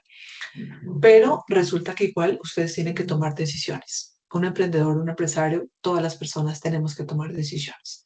Entonces yo puedo decir, bueno, todavía no tengo la plata para mandar a hacer un tiraje de 10.000 o 20.000 bolsas biodegradables para que me salgan más baratas. Entonces, primero voy a comenzar empacando mi frijol agroecológico orgánico en bolsa plástica de petróleo, pero me voy a poner la meta que de aquí a un año pueda tener ahorrado suficiente dinero para mandar a hacer mi empaque biodegradable, ¿vale? Entonces vamos pensándolo de esa manera. Otro ejemplo, entonces ustedes son una empresa de cosméticos, tienen varias opciones. Entonces yo puedo decir, bueno, voy a complacer a mis clientes y voy a hacer todos los cosméticos que mis clientes me pidan, sobre todo conflictivos los cosméticos que tienen color o cosméticos digamos, también afectan demasiado la apariencia natural de la persona, ¿no? Habíamos hablado ya que los cosméticos no solamente tienen un problema ambiental de contaminación, de extracción a veces irresponsable de materias primas, sino que también tienen un impacto negativo muy peligroso en términos sociales en salud pública porque muchos de los ingredientes usados en cosmetología convencional son nocivos para la salud humana. También son contaminantes, pero nos preocupa mucho este tema de la salud humana. Y si usted quiere darle gusto a sus clientes, entonces va a producir labiales, rubor, esmaltes, sombras, base, todo lo que ellos quieran, a pesar de que no haya ingredientes naturales para esos cosméticos. La decisión es suya. O tal vez usted prefiere educar un poquito a sus consumidores y producir y ofrecerles a ellos solamente esos productos que sean realmente necesarios. Ejemplo, en nuestros mercados agroecológicos nosotros tenemos más o menos 6, 10 productos cosméticos, no más. Ojo, porque recuerden que acá el concepto de cosmético, el concepto oficial, es todo aquel producto que cambia la apariencia, textura, olor, color de la piel o de las mucosas, ¿sí? O también, por ejemplo, de los dientes. Entonces, la pasta dental se considera un cosmético. Eh, el jabón es un cosmético, ¿vale? Cosméticos no son solamente labiales, sombras, y rubor, ¿listo? Entonces, miren cómo en producción agroecológica nosotros básicamente ofrecemos lo necesario, porque solo esos productos que ofrecemos son en los cuales podemos asegurar que los ingredientes son inocuos, o sea que no le van a hacer daño ni a las personas ni a la naturaleza y mayormente nos conseguimos de producción local. ¿De qué estamos hablando? De jabón, champú en barra, a veces también champú líquido, mantequilla corporal o mantequilla para manos, bálsamo labial, desodorantes. Ahí llevo 5 y esos son los que más comúnmente producimos en agroecología. En cambio, si ustedes van a ver una empresa de cosméticos convencional, ahí ustedes pueden encontrar fácilmente 20, 30, 50 tipos de cosméticos diferentes. Otro caso podría ser el turismo. Entonces, ¿ustedes qué tipo de empresa quieren ser?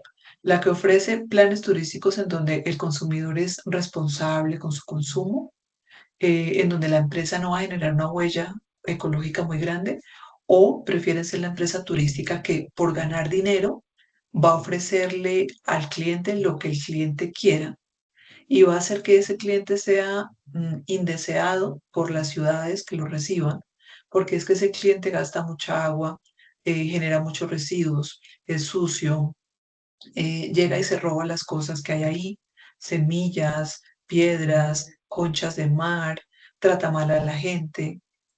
¿Qué tipo de empresa queremos saber? Ser nosotros. Las que caminan hacia la sostenibilidad fuerte. Ojo, eso sí, como les digo, siempre tomando decisiones y haciendo planes de a poco. Entonces, bueno, yo voy a comenzar con un plan intermedio, en donde no tenga el empaque ideal, pero tenga un empaque por lo menos no tan contaminante y el otro año voy a tener el empaque apropiado. Voy a comenzar produciendo poquitos cosméticos y educando a mis consumidores y solamente cuando logre desarrollar cosméticos como un labial eh, cuyos ingredientes sean totalmente inocuos, lo voy a sacar al mercado. De otra manera, no lo saco al mercado. Voy a comenzar con servicios turísticos un poquito menos contaminantes que lo de la competencia, pero poco a poco voy a ir caminando hacia servicios más sostenibles. Súper importante entonces, si no podemos cambiar de horizonte, tenemos que cambiar la perspectiva, ¿vale? La mayoría de las empresas, su competencia, los van a presionar indirectamente a ustedes, pero también seguramente muchas oficinas o departamentos, ministerios públicos, sus mismos clientes, sus mismos trabajadores, los van a presionar a ustedes para que sean más de lo mismo. Yo lo que les propongo es que tomen otra dirección, que tengan otros paradigmas y que pueden lograr hacer las cosas diferentes. Entonces tienen que diferenciarse. Bueno, para terminar, vamos a hablar de otros elementos que tienen que ver también con estos planes de sostenibilidad. Entonces, en este camino de la sostenibilidad, lo vamos a enfocar sobre todo en aspectos ambientales, porque los económicos y sociales ya los ven en las otras montañas de la formación. Las empresas permanentemente deberíamos tener este proceso: diagnóstico, planeación, ejecución y aprendizaje. Esto debería repetirse permanentemente, ¿sí? Pero cada cierto tiempo deberíamos hacer un alto en el camino y una reflexión metódica, o sea, con alguna estructura. Venga, sentémonos, hagamos una reunión con colaboradores, con algunos clientes, tal vez con proveedores, tal vez con financiadores, qué sé yo, para diagnosticar en qué situación de sostenibilidad estamos, para hacer el plan del siguiente año, los siguientes 3 años, los siguientes 5 años, y luego, bueno, luego desde luego la empresa lo va a ejecutar, pero esas reuniones también podrían servir para ver qué aprendimos de los planes que hemos ejecutado antes, ¿vale? Entonces hay muchas formas de hacer esta primera fase que es el diagnóstico.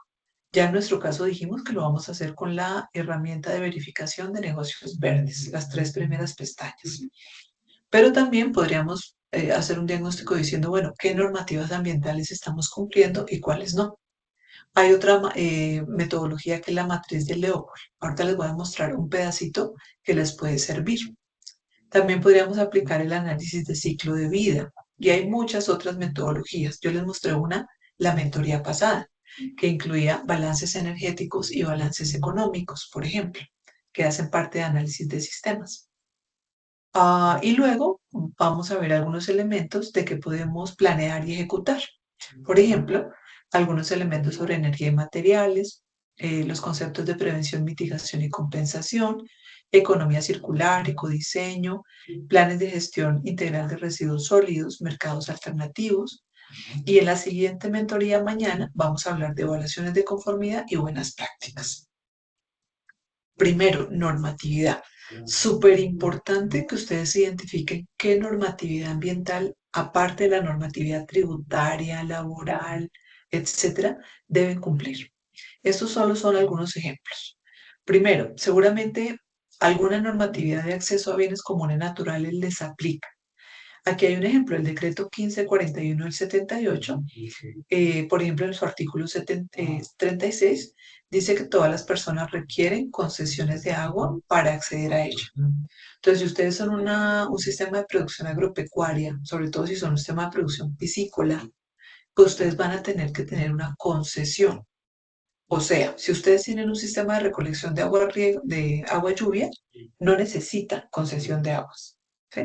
Pero si ustedes utilizan el agua de un río, de un lago, como en mi caso, que yo también estoy asociada a una asociación de riego, a través de la cual nos llega agua por zanjas de regadío, entonces todo eso implica que se requiere concesión de aguas. Averígüenlo y cumplan con esa normativa.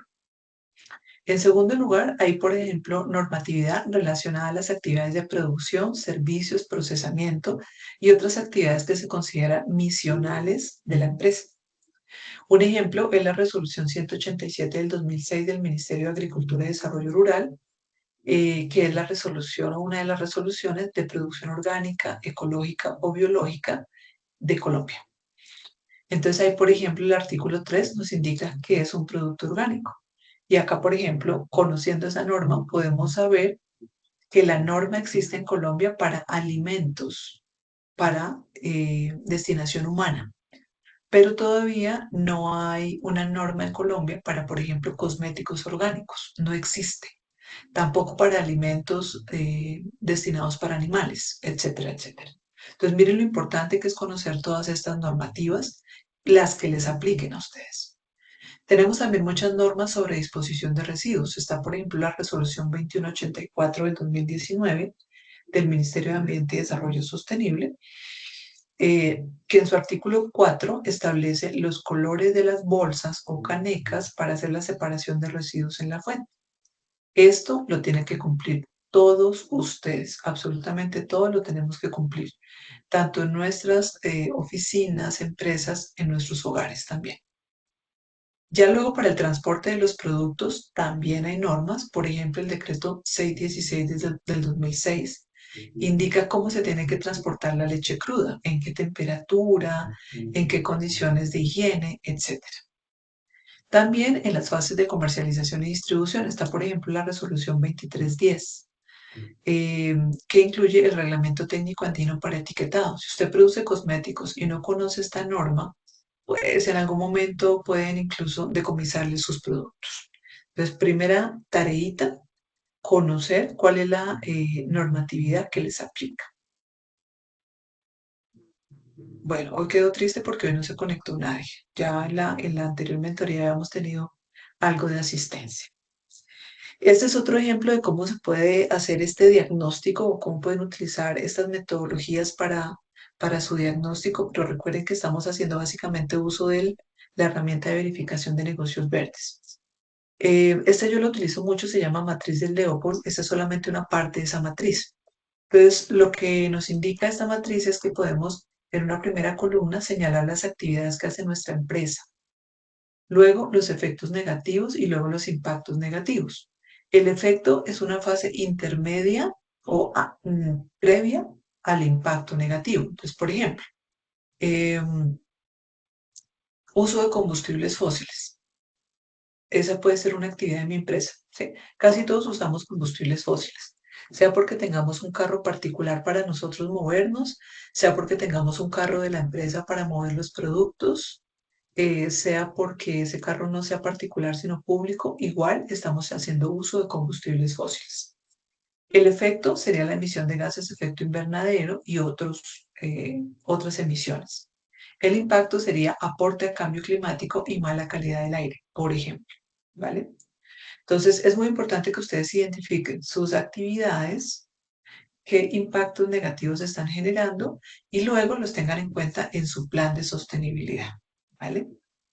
Bueno, hay también otro concepto muy importante y es que tenemos que ver cómo prevenir, mitigar o compensar los impactos negativos en ese respectivo orden. Primero se tienen que prevenir. Eso es, esa es la práctica ideal. Ya ahorita vamos a hablar, no, hablemos de una vez de esas tres prácticas. Por ejemplo, en el caso de uso de combustibles fósiles, ¿cómo los prevendría yo? Pues si es mi carro particular, en mi caso particular que hice, por ejemplo, pues yo no tengo carro particular. Yo me muevo a pie, en bicicleta o en transporte público. De esa manera, prevengo en gran medida, sobre todo porque la gran mayoría de movilidad es a pie y en bicicleta, entonces prevengo una parte importante de la huella. Pero no todo lo puedo, no toda mi movilidad la puedo hacer de esa manera. Entonces, por ejemplo, cuando yo transporto los productos de mi granja, eh, tenía una primera opción que era hacerlo en vehículo, pero en vez de eso lo que hicimos fue una práctica de mitigación. Entonces, en vez de hacerlo en un carro, lo hicimos en motocicletas, en bicicletas y a pie. A pie con los vecinos inmediatos. Bicicletas a un rango mucho más lejano y con motocicleta a un rango mucho más lejano. Si lo hubiéramos hecho en vehículo, estuviéramos generando una huella de carbono mucho más grande. Entonces, esos son ejemplos de cómo podemos mitigar nuestros impactos ambientales negativos. Y la tercera opción es la compensación. Cuando yo no puedo mitigar del todo o prevenir mi impacto negativo, por lo menos lo compenso. Un ejemplo de eso, pues a pesar de que yo no estoy utilizando carro para transportar las entregas de mi granja, y como una parte de las entregas las hacemos en motocicleta, que funciona con combustibles fósiles, pues yo permanentemente estoy sembrando árboles y asegurando que todo el suelo de mi finca tenga cobertura verde, porque de esa manera yo capturo parte del carbono que yo misma estoy generando en la entrega de mis productos. Lo ideal sería que ustedes lograran hacer prevención. Ese es el primer escenario, prevenir el impacto negativo. La segunda opción es que ustedes lograran mitigarlo y adicionalmente compensar aquello que no lograron mitigar. ¿Por qué la prevención es la primera alternativa? Porque aunque para nosotros como empresarios es un poquito más costosa, para la sociedad y para el mundo en general resulta más barato, ¿vale? Mientras que la mitigación y la compensación resultan un poquito más costosas. Imaginemos, por ejemplo, les sugiero acá ver la película Dark Waters, no me acuerdo el nombre en español, en ese momento está en Netflix. En esa película, por ejemplo, se cuenta todo el problema ambiental y de salud humana que generó DuPont, la empresa química DuPont, con sede en Estados Unidos, porque desarrolló, bueno, ellos no desarrollaron, pero ellos se utilizaron muy ampliamente una molécula sintética con la cual desarrollaron el teflón. Y el teflón lo utilizamos casi todos los hogares en el mundo, no solamente en ollas, sino en muchos otros productos de uso diario. Esa molécula ha entrado en nuestros cuerpos, nos ha generado muchos problemas de salud y mucha contaminación ambiental. Hoy en día se estima que todas las personas en el mundo tenemos teflón en nuestro organismo. Entonces, cuando ya está hecho el daño, ellos no lo previnieron y tampoco lo mitigaron porque ellos sabían que estaban haciendo daño, pero no hicieron nada al respecto. Hasta que un juez en Estados Unidos los obligó. Pero a pesar de eso, el teflón se sigue produciendo y vendiendo en el mundo. Entonces lo que tuvieron que hacer al final fue compensar a las personas que enfermaron y descontaminar algunos ecosistemas que contaminaron. Pero ya el daño estaba hecho, ya las personas que tenían cáncer, que habían muerto, ellos ya tenían el daño. Entonces la compensación por esas razones no es la medida ideal.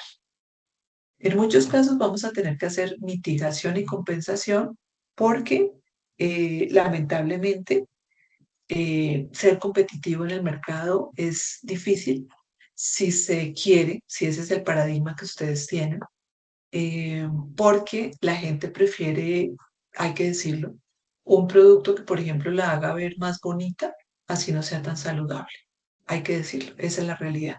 Ya estamos involucrados en esa cultura de consumo. Este es el análisis de ciclo de vida, también lo pueden utilizar.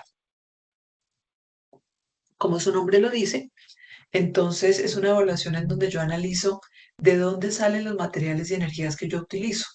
Así ustedes sean una empresa de prestación de servicio, todos utilizamos materiales y energía. Materiales, por ejemplo, como papelería, cafetería, sillas, computadores, celulares, etcétera. Energías como energía seguramente eléctrica, pero puede ser hidroeléctrica, que es menos contaminante que la termoeléctrica, que se produce aquí en Colombia con carbón o con diésel, por ejemplo.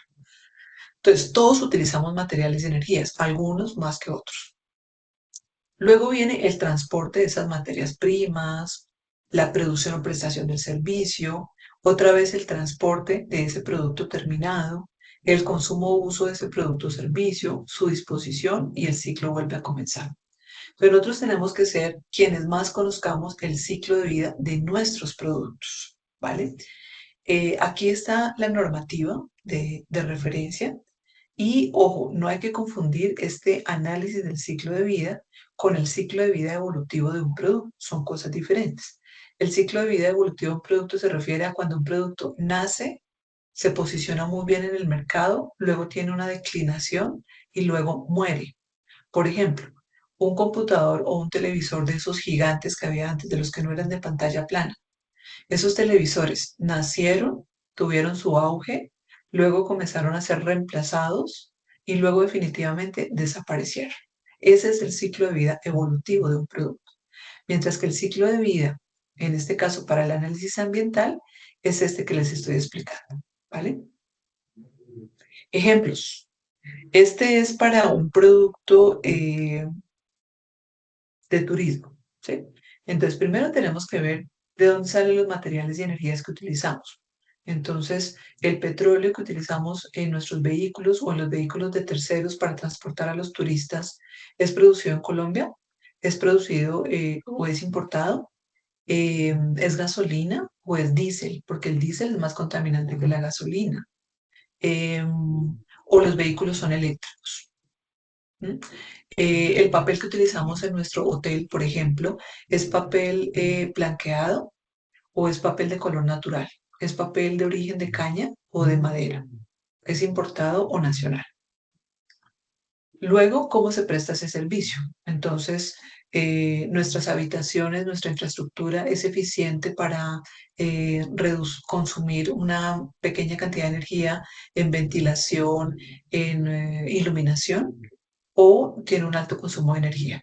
Tenemos todavía esas neveras, televisores, computadores viejísimos que tienen un consumo mayor de energía o tenemos de los nuevos. Tenemos duchas y llaves de manejo eficiente del agua. Nuestros turistas son educados, hacemos campañas con ellos para que no consuman tanta agua y energía, etcétera, etcétera. ¿Vale? De esa manera tenemos que analizar bien cuál es el ciclo de vida de nuestro producto o servicio y ver cómo podemos prevenir, mitigar, compensar esos impactos ambientales negativos. Esa es otra forma en que se puede hacer el análisis en una tablita, ya no en una rueda. Entonces yo, por ejemplo, puedo tener acá una entrada que son, por ejemplo, productos agroecológicos. En el análisis de ciclo de vida yo puedo incluir los procesos de promoción y venta. La salida son los mercados, refiriéndome al conjunto de productos agroecológicos que yo voy a entregar a mi cliente. Y en mi plan de sostenibilidad, por ejemplo, puedo incluir que voy a esmerarme para ofrecer más productos agroecológicos y menos productos en transición agroecológica o convencionales, ¿vale? Si yo voy a evaluar los empaques de mi producto, entonces la entrada es el empaque. El análisis de ciclo de vida implica, por ejemplo, cómo entrego yo los pedidos para saber si necesito ese empaque, para ver si necesito un empaque primario y un empaque secundario, o lo que se denomina un empaque y un embalaje, para saber si el empaque se está deteriorando y el producto se está contaminando, etc. La salida es el mismo empaque. Y en mi plan de sostenibilidad yo puedo decidir incluir papel y tintas ecológicas en mi empaque o utilizar empaques de mínima cantidad, como vamos a ver más adelante. En general, la idea no es distraernos pensando en de quién es la responsabilidad de los impactos en cada fase. Por ejemplo, no es que el turista es el que está encargado de ver qué tanta agua gasta en la ducha. Entonces la culpa es del turista si se gasta mucho y no es de la empresa turística. No, no hay que distraernos con eso porque finalmente la empresa turística tiene que responsabilizarse de que el turista no gaste demasiado el recurso agua, ¿vale? Pasa lo mismo cuando tenemos, por ejemplo, un cliente de un producto cosmético.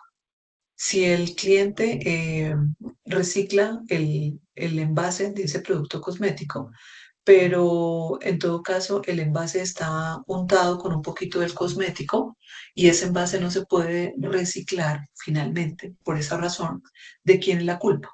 Pues la culpa es tanto del consumidor, que no se esmeró en limpiar el envase antes de disponerlo, pero también de la empresa, porque la empresa no hizo una labor educativa suficiente con el cliente o porque no aseguró que el envase pudiera quedar limpio luego de utilizar todo el cosmético o por muchas otras razones. Entonces, lo importante acá es que la responsabilidad se asuma. Y si todos la asumimos, mejor. Ahora, si se dan cuenta, acá no tenemos datos cuantitativos. Acá deberíamos esmerarnos en conseguir datos cuantitativos. Por ejemplo, ¿cuánta energía eléctrica consume nuestra oficina por mes?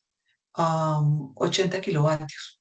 Entonces, tenemos que ver de qué manera en nuestro plan de sostenibilidad logramos reducir de 80 tal vez a 60 kilovatios, tal vez reemplazando las bombillas, tal vez asegurando la desconexión de todos los electrodomésticos al final del día, etcétera, etcétera.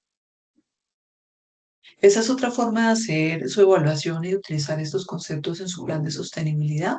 Pueden analizarlo, por un lado, desde las energías, que son el estudio de la física, o de los materiales, que son el estudio de la química. Entonces, para las energías, siempre deben esmerarse ustedes en tratar de utilizar energías renovables de corto plazo y no contaminantes. ¿Qué es una energía renovable de corto plazo? Por ejemplo, la energía hidroeléctrica. Con la misma agua, usted puede seguir produciendo la misma energía eléctrica. A diferencia de las renovables de larguísimo plazo, que normalmente llamamos no renovables. El nombre es incorrecto. Lo correcto es renovable de larguísimo plazo. Y contaminantes. Ahí están, por ejemplo, el carbón, el petróleo, el gas natural, el propano. Normalmente no son muy locales. Recordemos que Colombia no es un fuertísimo productor de combustibles fósiles. Claro, sí producimos carbón, petróleo, gas natural, pero no tanto como otros países. Entonces la idea es cómo nos quedamos con las renovables de corto plazo y no contaminantes y no con las otras. Cada uno tiene que ver cómo lo logra. Yo, por ejemplo, en vez de hacer una interconexión eléctrica poniendo varios postes con bombillas que consuman energía hidro o termoeléctrica en mi granja, lo que hice fue instalar postes con lámparas solares. Cada lámpara me valió 400.000 pesos. Instalé tres. En el corto plazo es más costoso, pero en el largo plazo es muy favorable porque no pago una factura y esas lámparas están diseñadas para durar 20 años por lo menos. Luego están los materiales. Entonces, ¿qué tipo de materiales utilizo yo? ¿Renovables de corto plazo o renovables de larguísimo plazo? Renovables de corto plazo, por ejemplo, biomasa. Hombre, ¿será que si yo trabajo en una finca y yo proceso cacao, yo tuesto cacao para hacer chocolate, ¿será que yo puedo tostar ese cacao construyendo un biodigestor en mi finca para tostar el cacao con un gas de biodigestor? Eso sería mucho mejor que, bueno, perdón, pero ahí les doy un ejemplo de energías. Para irnos con este caso, en el caso del biodigestor, nos produce también biomasa, que es un buen fertilizante. Entonces yo puedo decir, bueno, todos los residuos de cosecha de mi cultivo de cacao los voy a compostar o los voy a meter en un biodigestor y voy a producir mi propio abono. Esa es una materia renovable de corto plazo. A diferencia de decir que voy a comprar abonos de síntesis química, minerales, que no son renovables o son renovables de larguísimo plazo. Y muchos de ellos tienen el problema de que se filtran muy fácilmente a las aguas subterráneas, las contaminan, son nocivos para la salud humana, no son locales, etcétera, etcétera, etcétera. Muy bien. Entonces, siempre preferir energías y materiales renovables de corto plazo en todas las fases del ciclo de vida. Bueno, recordando un poquito estos conceptos. Entonces, prevenir es cuando no uso combustibles fósiles, mitigar es cuando los uso poco y compensar cuando, por ejemplo, logro capturar las emisiones generadas, sea una parte o todas. Debería hacerlo con todas. Hay otros casos, como les comenté ahorita, por ejemplo, en el caso de Dupont, que ellos tuvieron que compensar ya no capturando emisiones de carbono, sino pagando los gastos médicos de las personas que se enfermaron por los productos que ellos les vendieron o limpiando lagunas o ecosistemas naturales que ellos contaminaron. Esas también son formas de compensación. Ese es otro ejemplo. Prevenir es hacer labranza cero en la agricultura, mitigar es hacer labranza mínima y compensar es, por ejemplo, recuperar suelos en otro lugar. Bueno.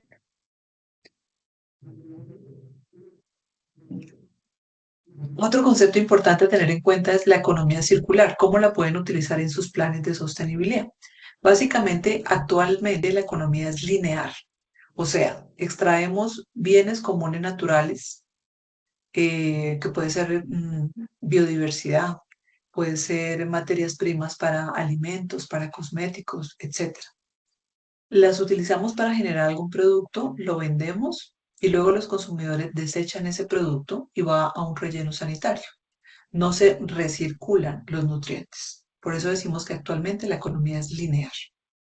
Contrariamente, la economía circular es un modelo de producción y consumo que implica recircular los materiales y por lo tanto los nutrientes para reducir el impacto ambiental negativo. No incluye solo la recirculación, incluyen también muchos otros conceptos. Rediseñar el producto, reducir el consumo de bienes comunes, reutilizar, reparar, renovar, recuperar, reciclar.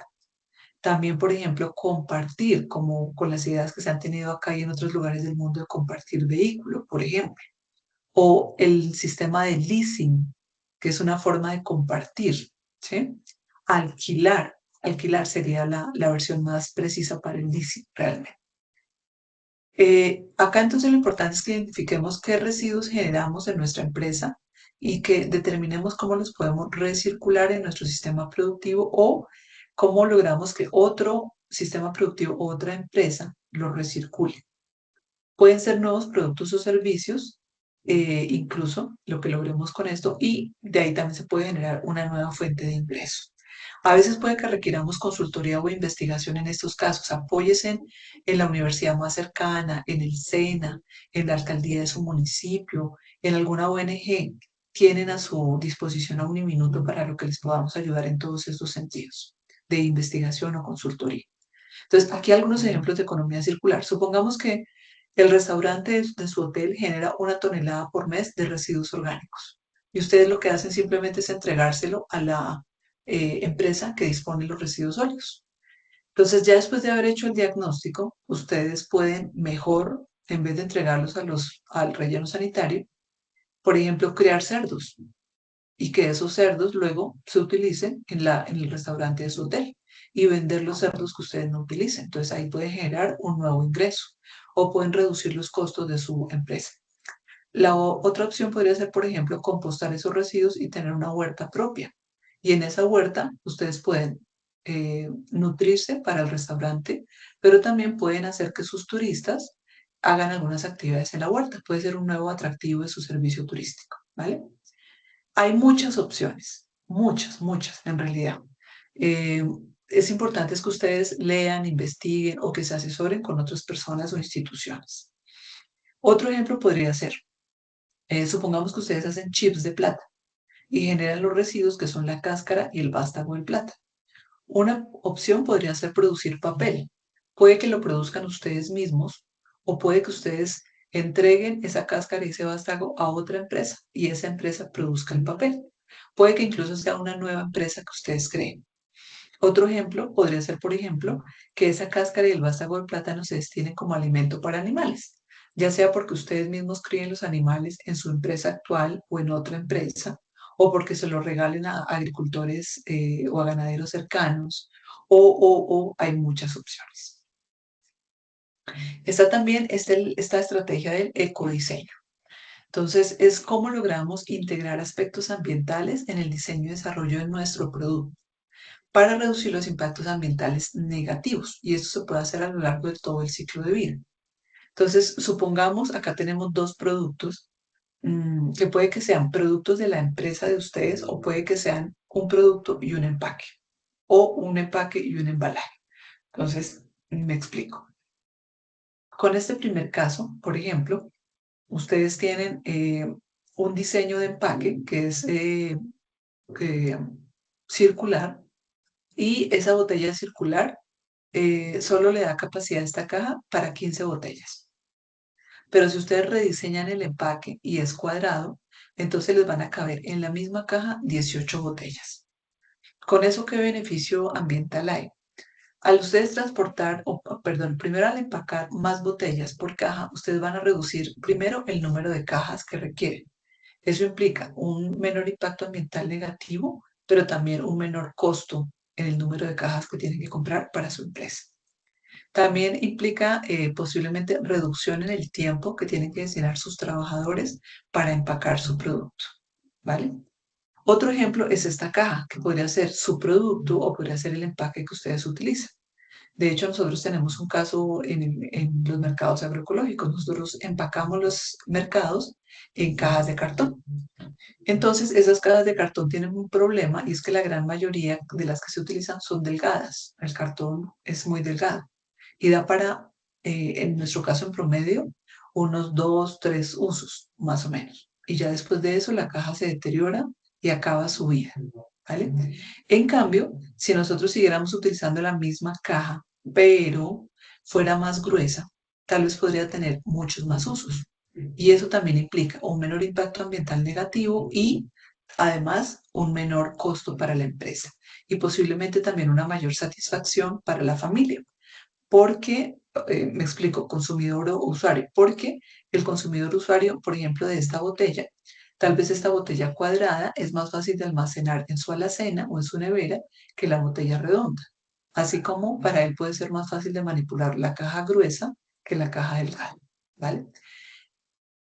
Bueno, otro caso acá en lo que podrían también trabajar es, por ejemplo, en reemplazar su caja de cartón, que puede que sea muy bonita, muy coherente con el concepto de un producto sostenible, pero, como les digo, puede generar un mayor impacto ambiental. Tengan cuidado porque en este tipo de cosas es paradójico que no siempre lo que uno cree que es más sostenible realmente lo es. Por ejemplo, recientemente utilizamos mucho vasos de cartón por fuera con una capa interna de plástico de petróleo, creyendo que esos vasos eran más sostenibles que los vasos de plástico solito. Y resulta que los vasos que son solo de plástico pueden ser más sostenibles que los vasos de cartón con plástico, porque normalmente los empaques multicapa, por multicapa nos referimos a que tienen plástico, cartón, tal vez otra capa de plástico, tal vez aluminio, etcétera, etcétera, son más difíciles de reciclar, ¿vale? Requieren más trabajo, más energía, etcétera. Eso pasa, por ejemplo, con el Tetra Pak, si ustedes recuerdan un poco, si pueden investigar. Ese es otro ejemplo.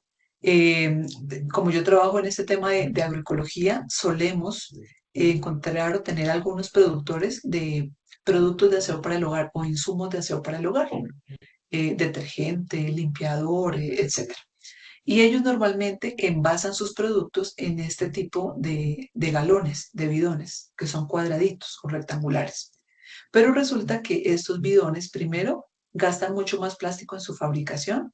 Segundo, tienen un problema gravísimo y es que por su diseño, si bien son muy eficientes para empacar en cajas de cartón, en alacenas y demás, no permiten que entre aire cuando uno lo está vaciando y termina salpicando uno todo y ensuciando todo o desperdiciando producto. Este segundo diseño, que está marcado con la flechita verde, es mucho más eficiente, ¿vale? Consume menos plástico, le da también una mejor experiencia al usuario. Entonces, no desechen la idea de asesorarse directamente con un ingeniero industrial, por ejemplo, o a través de una universidad o de una ONG con un ingeniero industrial para elegir el mejor empaque para su producto. Recuerden que el empaque tiene como función no solamente proteger el producto, sino además darle una experiencia favorable al usuario o al cliente. Pero recordemos que el ecodiseño no es solo para empaques. Este puede ser el producto o el empaque de su producto. Entonces, el ecodiseño también aplica para su producto como tal. Acá el otro ejemplo es donde el empaque negro es menos conveniente en términos de limpieza, de facilidades de reciclaje, de identificación del material, de recuperación, y porque los pigmentos negros suelen ser más contaminantes que otro tipo de pigmentos. Este es otro ejemplo, este es de un concurso que se hace en España y esos son los que se ganaron el premio. Entonces está, por ejemplo, este dispensador de cápsulas biodegradables, pero ojo, porque aunque estas cápsulas son biodegradables, compostables, de todas formas es demasiado empaque para este producto que es básicamente de dosificación individual, ¿sí? Sigue siendo todavía o sigue teniendo todavía un gran potencial de mejora este dispensador, pero es interesante, por lo menos es biodegradable. Este, que es de aplicador de desodorante sólido, este que es para turrones, que es con cartoncito y con una etiqueta preimpresa, con pocos colores. Recuerden que en la medida que las etiquetas tengan plástico o sean lisas, así como las tarjetas de presentación, son más contaminantes, igual que los empaques. Y en la medida que sean impresas a full color, o sea, con todos los colores que ustedes quieran, también se genera más contaminación. Entonces, si tenemos menos colores, como todas esas etiquetas o empaques, es menos contaminante. Y este último, que es de corcho, súper interesante para empacar sal. Muy bien. Otro elemento importante, todos tienen que cumplir con los planes de gestión integral de residuos sólidos. Entonces, tienen que cumplirlo en dos elementos. En sus oficinas, en sus casas, tienen que tener las bolsas que en este momento están aprobadas por ley. En este momento, por ejemplo, son solo dos bolsas, con la versión más actualizada de la norma. Una blanca y una negra. La blanca para lo reciclable, la negra para los residuos orgánicos. Pero ahí estamos hablando del caso de los hogares. Cada uno tiene que averiguar para su empresa, para los residuos particulares de su empresa, estamos hablando de residuos sólidos, qué tipo de manejo les aplica, de separación en la fuente les aplica, a quién se los pueden entregar. Y ojalá desarrollaran prácticas como, por ejemplo, primero, asegurarse de no hacer quema de esos residuos sólidos en su lugar de producción. Segundo, tratar de hacer alianzas con empresas o asociaciones de recicladores. Tercero, también tratar de hacer alianzas, si ustedes generan residuos sólidos orgánicos, con empresas que los puedan compostar. Hay ya empresas varias en diferentes ciudades del país que lo pueden hacer. O entregarles esos residuos sólidos orgánicos a alguna finca que los pueda compostar. Cuarto, identificar de qué manera pueden reducir la cantidad de residuos sólidos producidos. Quinto, ya se sale del tema de residuos sólidos, pero también hay que nombrarlo. Tienen que asegurar que ustedes no generen residuos atmosféricos, o sea, que no contaminen el aire. Si lo van a contaminar, tienen que identificar qué tipo de filtros existen y qué tipo de tecnologías existen, chimeneas, filtros, etcétera, para poder evitar esa contaminación o por lo menos mitigarla, prevenir o mitigar por lo menos. En el caso de residuos al agua, evitar la contaminación a toda costa, estar por lo menos vinculados al alcantarillado, pero si no lo pueden hacer, por lo menos tener un pozo séptico bien diseñado y no simplemente entregar las aguas servidas o grises a drenajes abiertos, etcétera. Acá también les tengo una invitación a trabajar con mercados alternativos, súper importante. Estos mercados alternativos se refiere a que son diferentes a los convencionales. Normalmente son triple C, o sea, circuitos cortos de comercialización. Implica que son cortos tanto en sentido geográfico, o sea, son mercados locales. Un mercado local no tiene una definición muy cerrada. Un mercado local puede ser un mercado en mi vereda o en mi barrio o en mi municipio o en mi departamento o un mercado nacional. Eso depende de las vías, de que tantas personas hayan. En nuestro caso, por ejemplo, en la red de mercados agroecológicos de Bogotá región, en promedio nuestros productores están a 111 kilómetros de Bogotá. Eso se considera un mercado local. Pero en otros lugares la distancia aceptada puede ser mayor. Si estamos hablando, por ejemplo, de lejanías meta, pues seguramente algunas cosas tendrán que venir de lugares más lejanos. Pero en general los circuitos cortos, por ser locales, aseguran una menor huella de carbón, un menor consumo de combustibles fósiles, entre otras energías y materiales. Pero adicionalmente también nos referimos a circuitos cortos porque tienen menos intermediarios o ninguno. Y eso es supremamente bueno porque les va a asegurar a ustedes también más rentabilidad. Entonces, aquí hay varias opciones. Ustedes pueden trabajar con trueque, ¿sí? No se cierran a las opciones.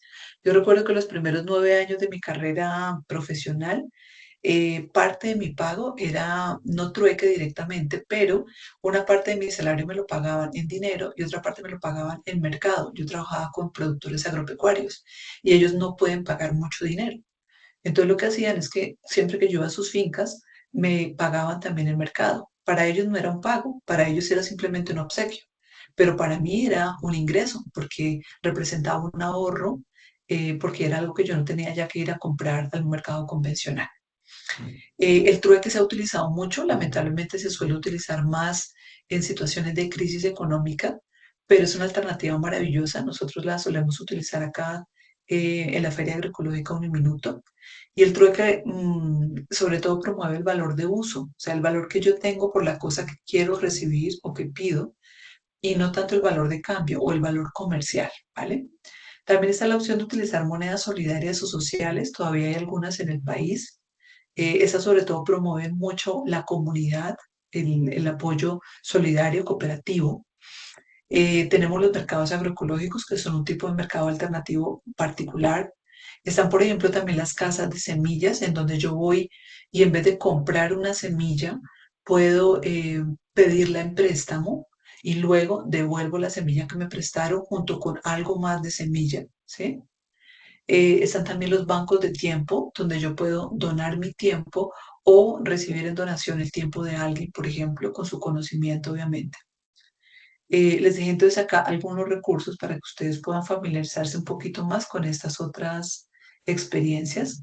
Este video sobre todo explica cómo funciona el sistema bancario y es una invitación muy bonita para que sustituyamos el uso del sistema bancario convencional por el sistema bancario cooperativo, solidario o por cualquiera de estas otras alternativas que les estoy comentando acá. Más adelante, en otra mentoría, vamos a hablar específicamente de mercados agroecológicos, pero sobre todo para que ustedes lo vean como una experiencia que puedan replicar o de la que puedan inspirarse para hacer sus propios mercados alternativos. Y con esto entonces habremos terminado la mentoría hasta acá. Mañana vamos a trabajar de aquí en adelante. La idea entonces, por favor, es que se pongan muy juiciositos a ponerse al día. Recuerden que aquí tienen muchas más herramientas, aparte de esta cartilla que ya les mostré, aparte, por ejemplo, de este mercado que les presenté ahorita, que es uno de los mercados agroecológicos más antiguos de Bogotá, más queridos, donde obviamente yo compro mi mercado, una experiencia preciosa para apoyar, para replicar, para inspirarse también de ella. Les dejé este recurso de trueque para que vean un ejemplo. Les dejé este recurso de monedas sociales y solidarias. Este recurso de mercados agroecológicos, que es básicamente nuestras redes, un ejemplo de lo que tenemos en nuestras redes sociales, pero luego vamos a hablar específicamente de ellos.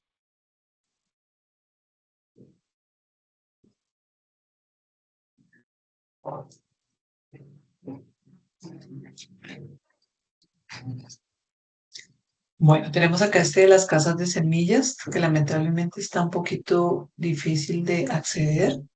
Mientras abre, está este de bancos de tiempo.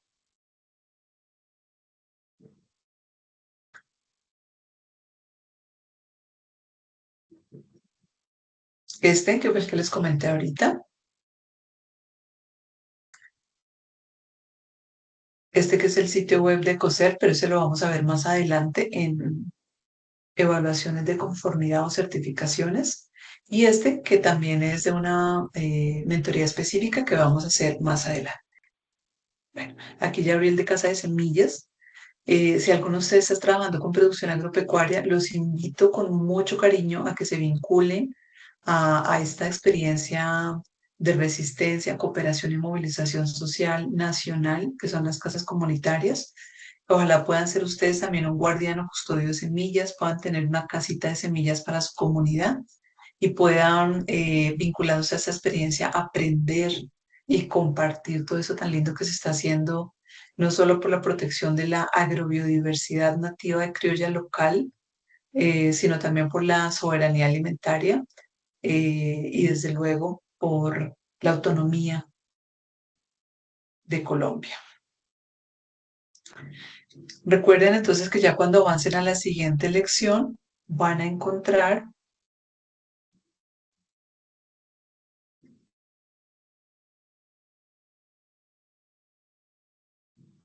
perdón, aquí ya salí de Indy, voy a volver a ingresar.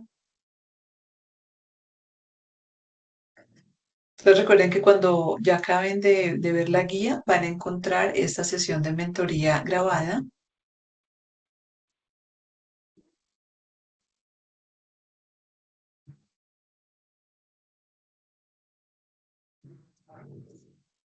y de esa manera van a poder continuar con su proceso. Ya pueden hacer también esta masterclass de coser, aunque mañana vamos a hacer la mentoría sobre este tema. Igual ya pueden comenzar con esta masterclass enfocada en certificaciones. Ya en el entrenamiento pasado hablamos de negocios verdes, que también se entiende como una certificación. Y esta es la que vamos a hacer el día de mañana. Entonces, quedo muy atenta a ustedes, a que se puedan conectar, para que podamos trabajar. Recuerden, por favor, que es muy importante que hagan su contexto, que es el reto del primer entrenamiento o circuito. ¿Cuáles fueron las motivaciones que motivaron, cuáles fueron las motivaciones que generaron la creación de su emprendimiento o empresa? El segundo reto, que es el segundo circuito o entrenamiento, es el diagnóstico de su empresa en sostenibilidad. Implica lo económico, lo social, lo ambiental. Y para eso estamos utilizando la herramienta de verificación de negocios verdes del Ministerio de Ambiente y Desarrollo Sostenible. Son las tres primeras pestañitas lo que hay que diligenciar. Para eso está la explicación de la Masterclass de Negocios Verdes y para eso yo mañana también les voy a explicar un poco al respecto. Y luego está el tercer reto, que es el de este entrenamiento circuito que ya estamos haciendo, que es el número 3, que es el plan de sostenibilidad, el cual vamos a hacer en la pestaña de plan de mejoras, pero que la ajustamos un poquito y se llama plan de sostenibilidad. Y allí van a incluir aquellas actividades responsables, plazos, presupuestos para lograr mejorar la sostenibilidad de su emprendimiento o empresa. Y con eso terminaríamos esta formación. Yo los invito a ponerse al día. Bueno, voy a quedarme estos últimos minutos de la mentoría acá conectada por si tal vez alguno se vincula y tiene alguna duda o tiene alguna aporte. Cierro la cámara para que sea más eficiente la llamada.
Muchas gracias, la sesión termina. Nos vemos mañana.